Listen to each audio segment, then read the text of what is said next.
Hello and welcome to the YYC Soccer Podcast. My name is Jason Kmet and my co-host is Scott Strasser. Hey, Scott. Hey, Jason, how's it going? It's all right, just another Sunday night. Don't have a lot to add in, just a good weekend. This would be an example of a weekend's always nice, even if the weather outside isn't that nice. Yeah, it's good to hear. Yeah, I'm about halfway through a 2-week vacation or staycation. So I didn't even realize from a lot of the day that it was Sunday. But no, excited to record another episode and chat all things Calgary soccer. Sounds good. This is our end of the weekend, beginning of the week recap episode. We're going to review the Cavalry match against York United from Saturday. We'll also review the Wild's match in Montreal versus the Roses. We'll do some reviews of what happened in League One Alberta, and we'll also preview the Cavalry match, which is on Tuesday, kind of a weird night. They're traveling to Winnipeg and going to play Valor. Yeah, it feels like they were just in Winnipeg, and that's because they were just over a week ago. But back-to-back matches for Cavalry. They'll have to recoup quickly, and hopefully they'll be able to reverse their fortunes from this weekend. Yeah, so let's get going and start with Cavalry FC. It's a good place to start, I think. Hi, this is Ali Musi, and you're listening to the YYC Soccer Podcast.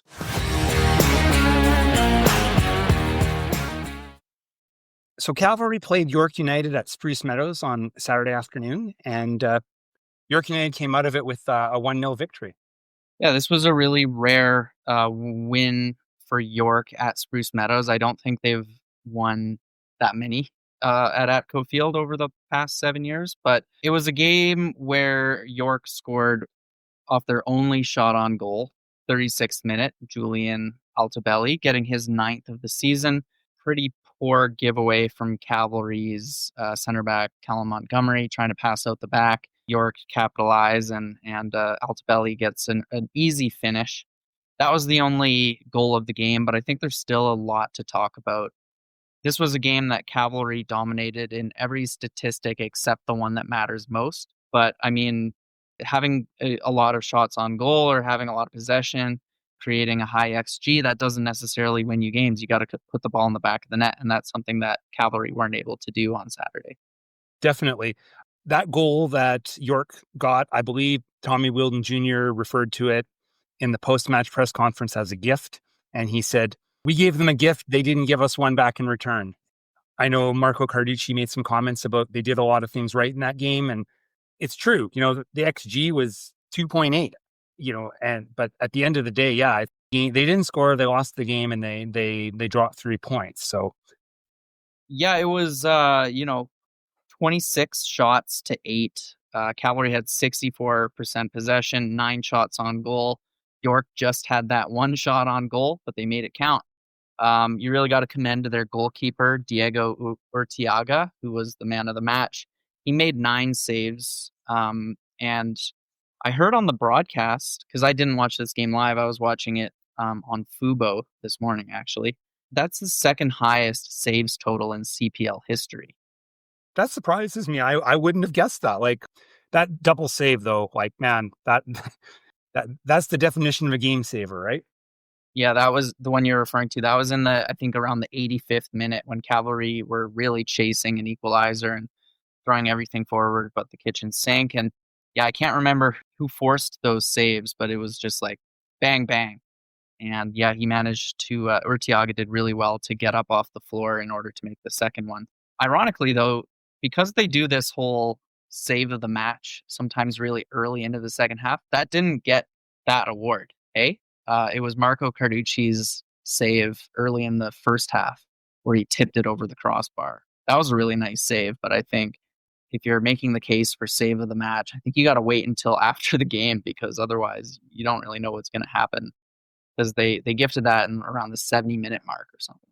That's sponsorship, right? You don't want to have that sponsor placement, after the match is over when people have already turned off. So I get the business reasons behind it, but from the selection process, yeah, I agree.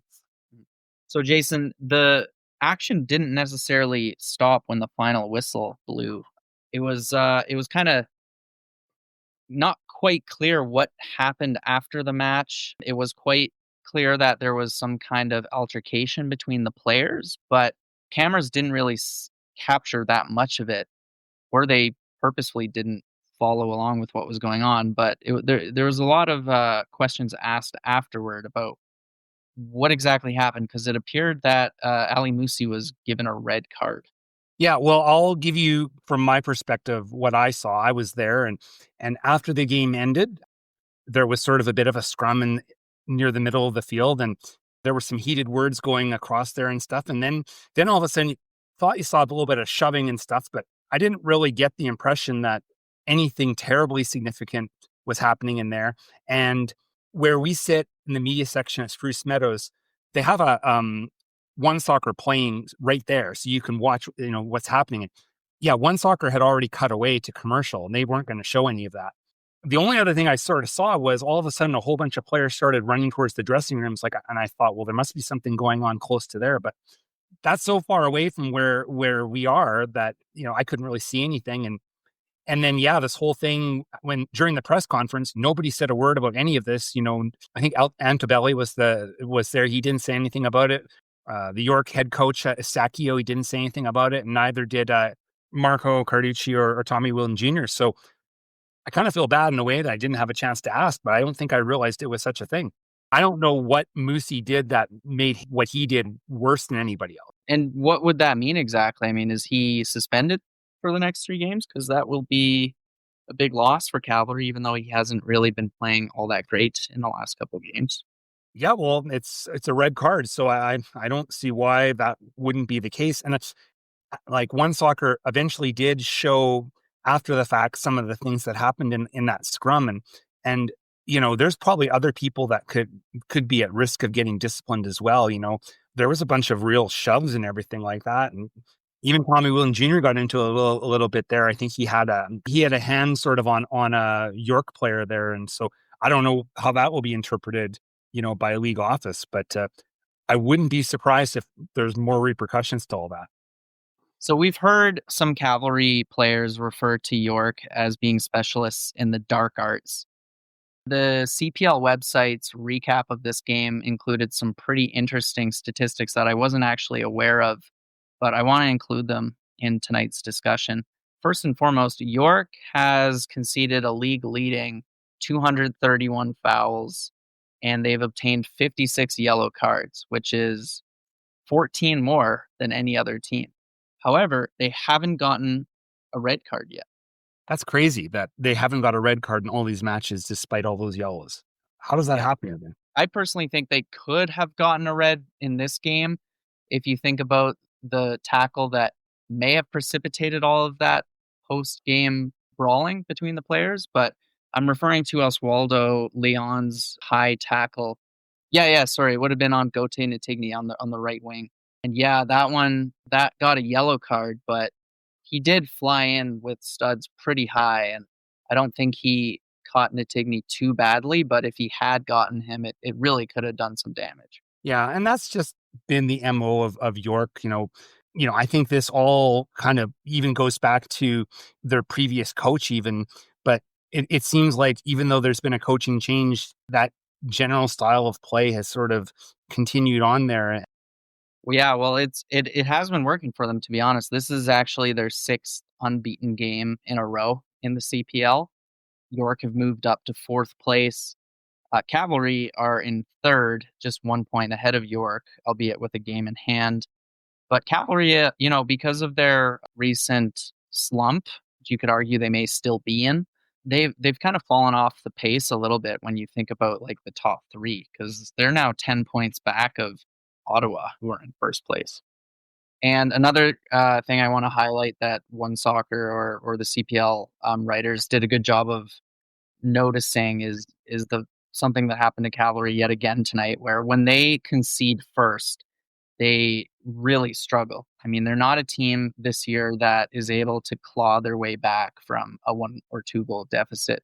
This was the 7th game in the CPL and the 9th time across all competitions that Cavalry wasn't the team that scored first. And in every single one of those games, it has resulted in dropped points, either a draw or a loss. So, Scott, I know one note you put here about sort of the stat breakdown on all this is that Cavalry's only scored 5 goals in those 9 matches after the opponents opened the scoring. So it kind of seems like, for whatever reasons, a team gets the lead on Cavalry and then they kind of lock things down defensively, and Cavalry hasn't been able to break them down, or if they've been able to break them down, they haven't been fortunate enough to score a goal and get back into matches. So that's something which, yeah, at this point, when you see it happen this many times, I don't think it's randomness. It's kind of a trend.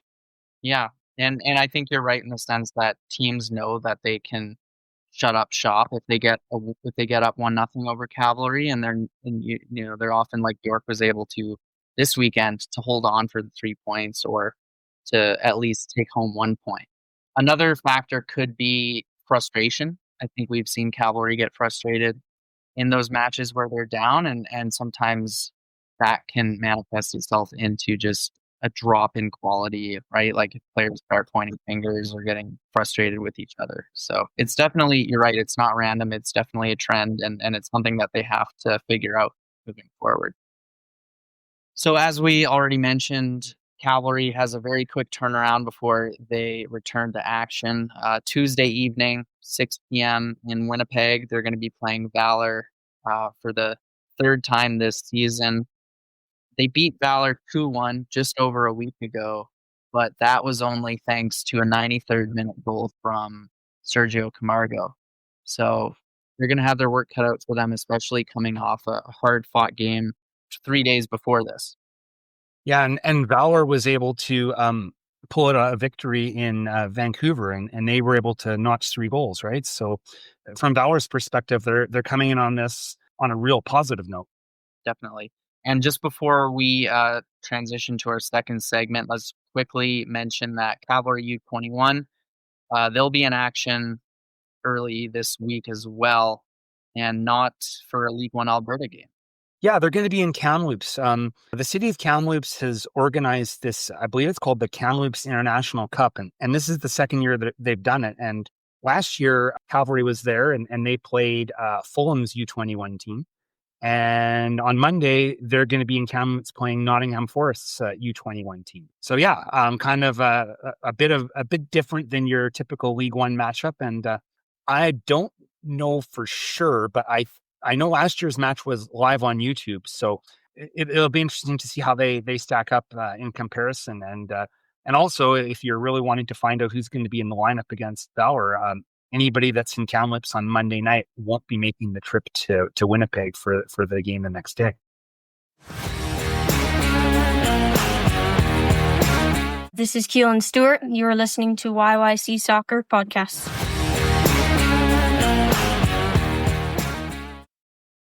So Saturday overall wasn't a very good day for Calgary's professional soccer teams. Over in Montreal, the Calgary Wild lost to the Roses 2-0, thanks to 2 very early goals.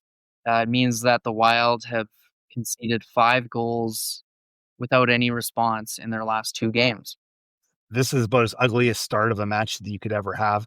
When you look at it, between the 2 teams, Cavalry and the Wild, they conceded 3 goals on Saturday, and all 3 goals they conceded in very similar fashion. Yeah, these were all cases of the defenders coughing up possession very close to goal. In the Wild's game, this was one of the first touches of the ball that they got. It was a goal from Latifa Abdu, who is Montreal's top goal scorer. Deflected shot off of Mike Rolfsema after stealing the ball from Jackie Savitsky just in front of the Wild's 18-yard box. The shot itself was, it was unlucky from Stephanie Bukovic's perspective because it was a fairly important deflection. But yeah, what a terrible way to start the game, just 55 seconds in. And less than 5 minutes later, it was 2-0, thanks to a goal from former Foothills player Tanya Boychuk. And once again, it was off of a turnover by the Wild's defenders. During that match later on, there were, I think, at least 2 other occasions where sloppy play from the back easily could have resulted in a couple more goals. And it was just fortunate for the Wild that it didn't happen. But that being said, 2 goals were more than enough for the Roses on Saturday. Yeah, it was a really rough day for Mike Rolfsson. She had two of those sloppy passes out from the back, and one later in the second half definitely should have made it 3-0 for the Roses, but Bukovic did get down and with her right foot block the shot from close range. So that was a really nice save from her, but she should never be in that situation to begin with. And that was just like in the first half, a case where the defender should have just cleared her lines and gotten the ball far out from the Wild's net. And this has happened in recent games as well. So it seems like, similarly to Cavalry wanting to play out the back all the time, the Wild are trying to do that as well. And now at least 3 goals this season have been directly from that strategy not paying dividends. Yeah, and again, I think this is not randomness. This is a trend. I think right now probably opposing teams are watching film and saying, look, if we really pressure them back there, they'll make mistakes. So I don't know what the best solution is there, but I think that if you look going forward, I would say that every team is going to really try and do the same thing. So the pressure is going to be on the Wild to make sure that they have some kind of remedy for that. Yeah, Toronto and Ottawa both employed a pretty good high press against the Wild. So you're right. I think the other teams have noticed that they do occasionally try to pass their way out of the box when they should probably just clear it high up toward the halfway line and just try to win it higher up the pitch. It's, I guess you could call it the Pep Guardiola effect. He got his teams playing that way, and now a lot of other teams try to replicate it. But yeah, I don't think the Wild should keep doing that because it's becoming a bit of an issue. In terms of other things worth talking about in this match, we saw debuts from both of their 2 new signings, and unexpectedly, they both started the match. If I'm not mistaken, their first training session with the team was for both of them was on Thursday, and then they started. So I know what your thoughts were, Scott, but I thought I saw some positive things from both players. In particular, Jorian Baucom, I kind of was impressed with her physical presence, and she looks to be like big and strong, and I could easily see her like wreaking some havoc up front. What were your thoughts, Scott? I wanted to see more from both of them, Jorian Baucom and Catherine Harvey, who was playing out on the left. But it's tough when your team is pegged back and the ball is mostly in your half. It's tough to show what you're capable of. I think Catherine Harvey had a decent chance in the first half. They both only played until halftime, so not a lot of opportunities to showcase their qualities. But hopefully, in the games to come, they'll have more time to develop chemistry with their new teammates. Because one training session really isn't going to cut it when you're introducing yourself, touching the ball a couple of times, and then very quickly the next day probably getting on a plane. So hard to judge them based on this one brief appearance, but you're right in that Baucom does have a lot of height to her, and hopefully she'll be a force to be reckoned with in the next few games for the Wild. So I think right now that when you look at the fact that both these new players had maybe one training session and they had minimal preparation for this match because they had just flown in. What does it really specifically say about, or the Wild's thoughts about their current forwards that they did this? Yeah, obviously, I mean, the forward contingent hadn't been getting it done in the dozen or so matches before this. So you've got 2 new players who your opponents probably don't know very much about. So why not roll the dice and see what they can do despite the lack of familiarity they probably have with their own teammates at that point. But obviously the Wild's problems start up front, and they're going to need to find a chemistry, a formation, a strategy that works better than what they've been doing in the preceding 12 or so games. My name is Mo Gander, and you're listening to the YYC Soccer Podcast. So, Scott, when it comes to League One Alberta, we thought that it could be possible that maybe even both titles could be awarded on Friday evening. And in the end, it turned out that neither was. Yeah, this is great for neutrals, I guess, because you get to, it's going to go a little bit more down to the wire in both divisions. Will it be the final weekend of regular season that Pretty will much, yeah. both divisions will determine their first place champion on the final weekend of the season. So I guess, you can't really ask for much more than that from an excitement perspective, but I'm sure that the clubs that didn't clinch the title this weekend will be kicking themselves.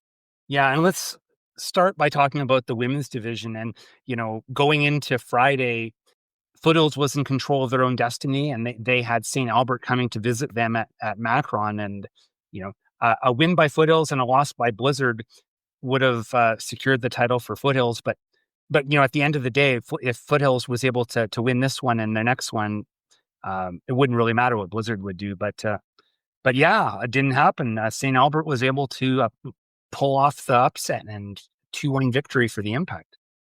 Which I guess is impressive considering that for them, this match didn't mean too much in the sense that they were already out of first place contention. And then up in Edmonton, Blizzard managed to pull it off against BTB and win that one 3-1. They're actually more in control of their destiny than Foothills are. On Tuesday, Foothills plays their final match, and they have to win, basically. And if they don't win, a draw or a loss gives the title to Blizzard, who I'm guessing will be really intently watching the scoreboard for that one. If Foothills does manage to win that match, then it'll be on up to Friday, and Blizzard will be able to control their destiny. And if they win, they get it. Who do they play? Blizzard? You know? Yeah. Villains or Rangers? I feel like it's Villains. Okay, but regardless, they're going to be the favorite in that game. For sure. It looks like a real uphill battle for Foothills because, if both teams win, which could entirely be possible, it goes to Blizzard. So transitioning over to talk about the men's division, actually a pretty rough night for Foothills in general because they also played St. Albert at Macron, and winning this one would have kept them in contention. It was always going to be a slim chance, but they actually lost this one 6-4, super high scoring game. So Foothills are now officially eliminated from first place contention. And then up in Edmonton, Blizzard had a chance to, I guess, clinch the title because they have all these games in hand, but they only managed a goalless draw with BTB.